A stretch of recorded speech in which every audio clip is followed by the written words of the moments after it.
Les droites parallèles et perpendiculaires, savoir les reconnaître. Donc, des droites parallèles, c'est deux droites qui ne se toucheront jamais. Puis des droites perpendiculaires, c'est lorsqu'il y a un angle de 90 degrés entre les deux. Comment savoir que les droites sont parallèles? Les droites parallèles, c'est que les pentes vont être les mêmes. Donc, le A1 va être égal au A2. Les droites ci-dessous sont parallèles quand on a y égale 2x plus 12, 2x moins 15, 2x. On voit que la pente est pareille. Puis si on les dessine dans un plan cartésien, ça va nous donner vraiment des droites parallèles. Les droites perpendiculaires, elles, qu'est-ce qu'elles ont de particulier? C'est qu'elles ont une relation entre elles. Le A1 va être la pente de la première. Le A2 va te permettre de trouver le A1 va te permettre de trouver la pente de la deuxième en faisant moins 1 sur A1. Fait que les droites qui ci-dessous sont perpendiculaires. Donc on remarque qu'on avait moins 3 quarts de x plus 20, 4 tiers de x plus 12. Si on les met dans un plan cartésien, elles sont à 90 degrés. Mais en plus, c'est quoi la particularité? C'est les pentes. On remarque qu'il y en a une qui est moins 3 quarts, puis l'autre est 4 tiers.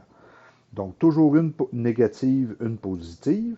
Puis, on inverse les numérateurs avec les dénominateurs pour donner la deuxième. Donc, c'est ce qui est à retenir. Donc, quand on a une fraction, la pente de la deuxième sera moins l'inverse qu'on dit souvent. Pour être sûr que tu comprennes bien ce que je dis, je te donne deux autres exemples avec une fraction. On a y égale à 2 tiers de x plus 1000, y égale à moins 3 demi de x plus 600. L'ordonnée à l'origine, peu importe sa valeur, même si elle est élevée, ça ne changera absolument rien. Ce qu'on regarde, c'est vraiment la pente. Donc ici, on a 2 tiers, ici, on a moins 3 demi. On sait qu'elles sont perpendiculaires parce qu'elles ont été inversées, les deux nombres ont été inversés. Il y en a une positive, une négative. Si on avait la pente 1 qui valait moins 5 demi et la pente 2 qui valait 2 cinquièmes, ça aussi, on saurait instantanément que c'est perpendiculaire. Et si on a des entiers ou des nombres décimaux, comment ça fonctionne? Si on a un nombre entier, on aurait y1 égale 8x plus 50. Là, on voit que la pente de la première, ce serait 8. C'est comme si on pouvait le mettre sur 8 sur 1. Parce que le nombre 8, oui, on écrit 8, mais c'est comme si on avait 8 unièmes. Donc, c'est la même affaire que la fraction. On va pouvoir l'inverser et changer le signe. Ça va donner moins 1 huitième. Donc, la pente, quand c'est un nombre entier, c'est comme ça qu'on pourrait la transformer. Si on a un nombre décimal, qu'est-ce qu'on va faire? On a, mettons, la première droite qui vaut moins 0,1x. Le A1 va être moins 0,1. Le A2 va être 10. Pourquoi? Parce que c'est moins 1 sur moins 0,1 qu'on ferait, qui est la relation que je t'ai dit tantôt. A2 est égal à moins 1 sur A1. Fait que, juste pour être sûr d'avoir un bon petit rappel de ce qui est ici, donc quand les pentes sont les mêmes, on va avoir des droites qui sont parallèles. 2x plus 12, 2x moins 15, 2x.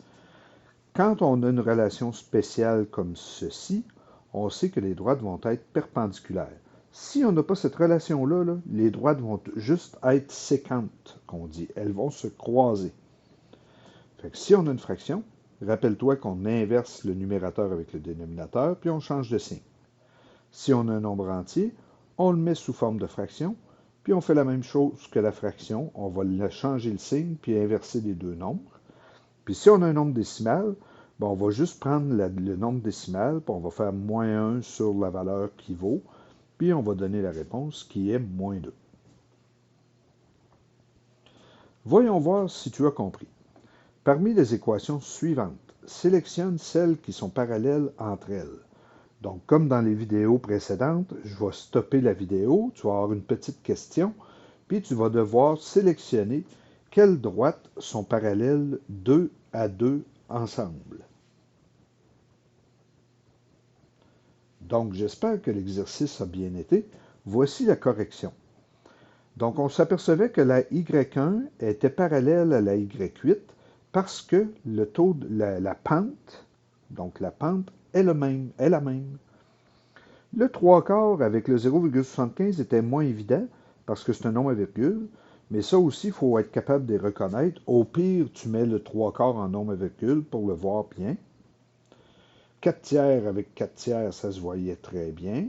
Tu remarques que même si c'est plus 1000 puis plus 8, ça ne change rien. Même ça pourrait être 1 million, puis ce serait quand même des droites parallèles.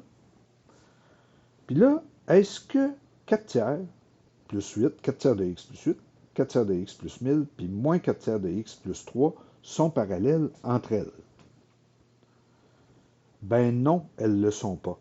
Donc c'est important, là, il n'y a pas une grosse différence, c'est le signe qui est différent. Donc c'est juste de faire attention à ce que tu vois, puis de vraiment t'assurer qu'il faut qu'elles soient pareilles. Donc le même signe est identique. Pour les perpendiculaires, donc on va faire le même exercice. Parmi les équations suivantes, sélectionne celles qui sont perpendiculaires entre elles. Donc là, tu vas voir que l'exercice, ça va être un peu le même principe que tantôt. La vidéo va être sur pause. Tu vas devoir sélectionner les droites qui sont perpendiculaires selon la question qui t'est posée.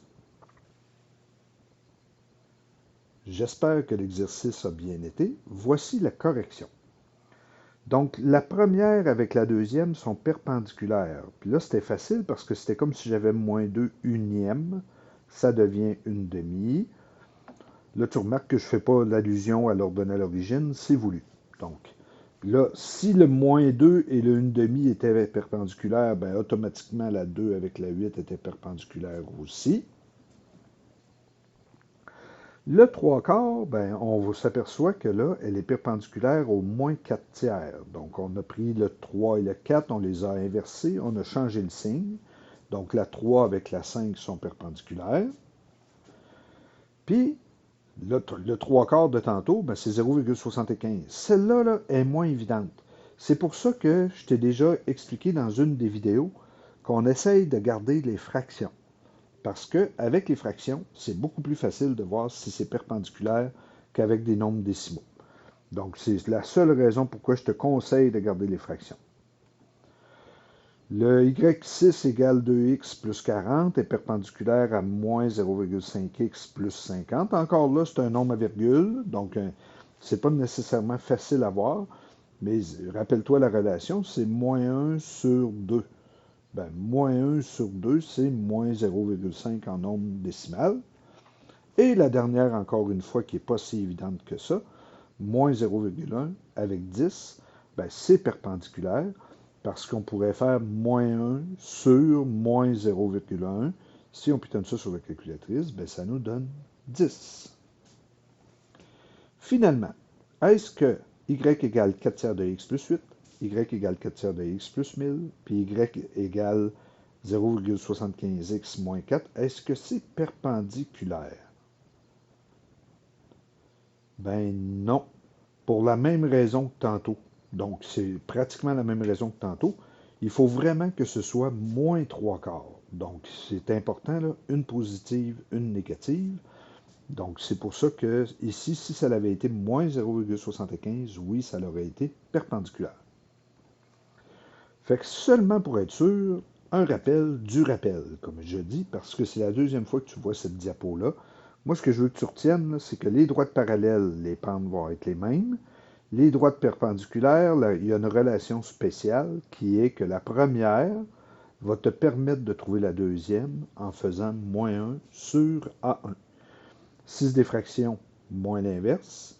Si c'est un entier, on le met en fraction, puis on fait moins l'inverse.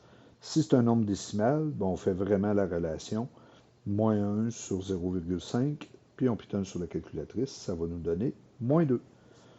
Sur ce, je te souhaite des bons exercices.